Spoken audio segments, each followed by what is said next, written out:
So I'm going to film this video right after coming in from my walk. And this video, the importance of accepting slow progress for large gains is important. What am I doing? I'm going for a walk. Walking 30 minutes every day. Might not seem like, oh, big whoop, he's walking 30 minutes every day. What's that got to do with big goals of winning ADCC? Oh, big whoop, he's doing some kettlebell swings every day.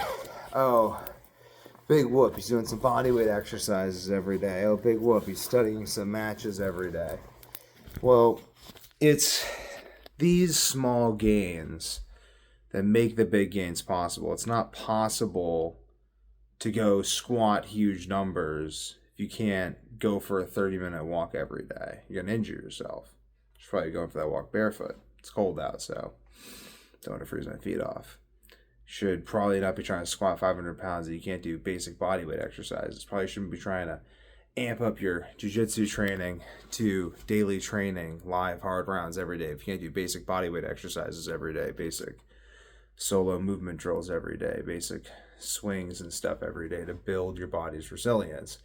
It's not about trying to drive some crazy peak of progress. It's about building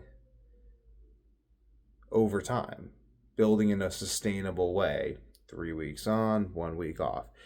It's slower progress, but it's progress that's maintainable over years, which allows for a higher peak, fewer injuries, and a greater chance of actually getting there, like a much more guaranteed chance of actually getting there. I think that a lot of the injuries we see in professional jiu-jitsu, especially professional jiu-jitsu, hardly exists yet, are from people trying to peak rapidly and not embracing athletic development, not embracing nutritional development, a lot of like gut issues at the highest level, and really not embracing like slow development. Everyone wants to push themselves to the peak now to make money in jiu-jitsu now so that they can now injury frustration. I see a lot of it. So in sports it's the same thing. So I go back to what helped me in the beginning. Well, that's just basically moving around like a kid. So we start off as kids, and then we push our athletic development to a point where we're all getting injured all the time. And then we say that sports are bad. It's like maybe we should just spend more of our athletic training moving like children and really treat athletics as a mental puzzle. As adults, say, okay, we're adults. Well, can't train hard 5-6 days a week and expect to not get injured, especially if I'm not training my mind hard 5-6 days a week, so that I can understand what I should even be focusing on physically. Train the mind first so you don't have to injure your body. Like, put your mind there first so you don't put your body there and get injured. And then spend time athletic, like developing movement progressions, just basically walking around, maybe crawl around, grease the groove. Just don't exhaust yourself. Just do a few reps. Do a few reps tomorrow. Do a few reps tomorrow. Do a few reps the next day. And do that for months and months and months. Taking days off, 2 days off a week, I recommend, and then 1 week off a month. And over 2 years, over a year, you're going to see your development go from like 0 to hero, weak to warrior. Like, just, it's incredible what you can develop if you take the time to patiently work with your body instead of pushing, injury, push, injury, push, injury. Just, you get much higher. You just keep going. You just keep going. You just keep going. Keep going up and up and up and up, because you took the time to condition your body to be able to walk energetically every day. That's harder than people think. Like, just go for a nice brisk walk every single day. I feel like, oh, you get tired of it just every day. You have to get yourself used to it.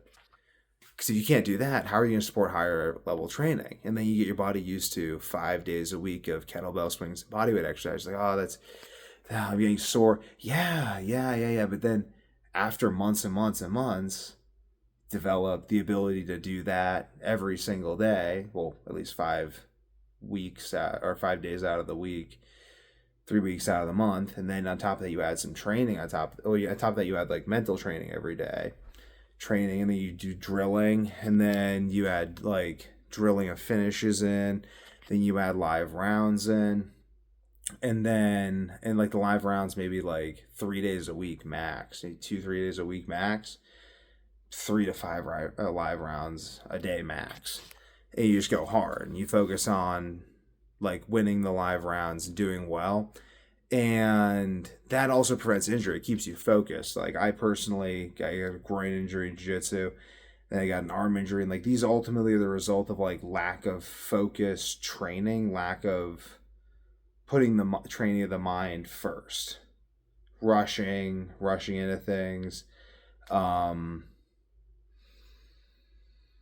Yeah, I mean, like really, like not thinking like, what am I training here? Like I should have ultimately my training partner was going too fast on the armbar, but like I should have ultimately been more cognizant of the risk that my arm was in, so that I didn't allow that to happen as well. I can't be leaving up my body's integrity to my training partner. I have to have a way of training where I'm taking responsibility for my body at all times, because my training partner could possibly injure you. You have to account for all these things if you want to have a long career in the sport. You have to hold training partners accountable, obviously, but you also have to say like, look, like in live rounds, like what am I practicing? Like am I like if someone's isolating my arm, am I practicing like late stage armbar escapes? Is that what I'm practicing? Or should I just already be tapping? Should I be focusing on keeping my arms in, keeping basic defensive postures? Should I be even focusing on developing those and developing more of an idea of these basic defensive postures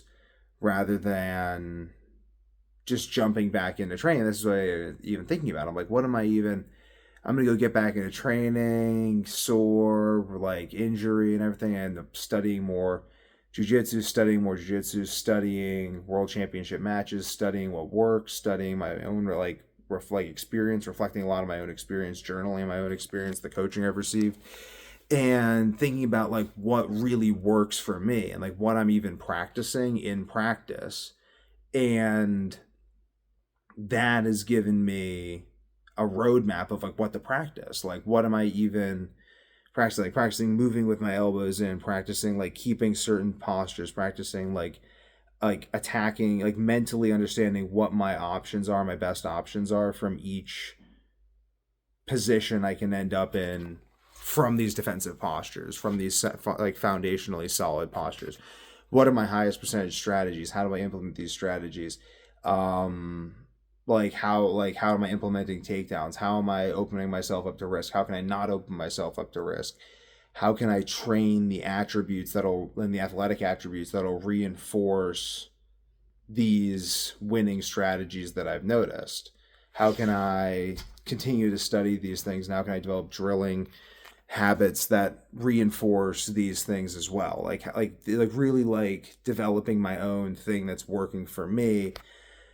Because I see so much injury, I see so much rushing, like, I don't know, falling in love with the slow progress of it. And right now I'm like going on like almost 3 months off from jiu-jitsu, and I want to get back into it. Waiting until my arm is fully ready, fully able to do pull-ups and everything. Felt weird twinges, and I was doing my pull-ups on Monday. Did like one pull-up, did another one. My arm was like, yeah. I was like, okay, I'm done for today. I'm gonna get the bar working, practice some hangs, and really just slow progress, rehabbing my arm. But it's the only arm I've got, so I'm gonna rehab this really nice and well. It's gonna come back even stronger, and not gonna get it injured again because I'm falling in love with that slow progress, but also making progress in every area consistently. My cardio is getting a lot better. My explosiveness is getting a lot better. Everything's getting a lot better. My technique, my mental understanding of the game is getting a lot better. All of these things are getting better. So then when I go back to drilling and implementing my jiu-jitsu, I'm going to have a much more grounded understanding of jiu-jitsu, much more fundamental understanding that has based in my fundamental ability to control my body. Like, what are the postures that I'm strong in? How do I base my whole game around moving through these postures? So I'm not dependent on my ability to attack my opponent, but my ability to move. And that my ability to move, which I can develop over time across all these areas, dictates my performance in jiu-jitsu. And then I can have this mental game and really just embracing that, and then embracing like taking care of my health, improving my sleep, and how all of these aspects improve my mental performance as well, which improves every area of my life. So the lesson is really embrace the slow, consistent progress, because the more consistent you can make it and the slower you can make it in some sense across a number of domains, the more of a compound effect you'll have and the less likely you are to get injured. Makes sense.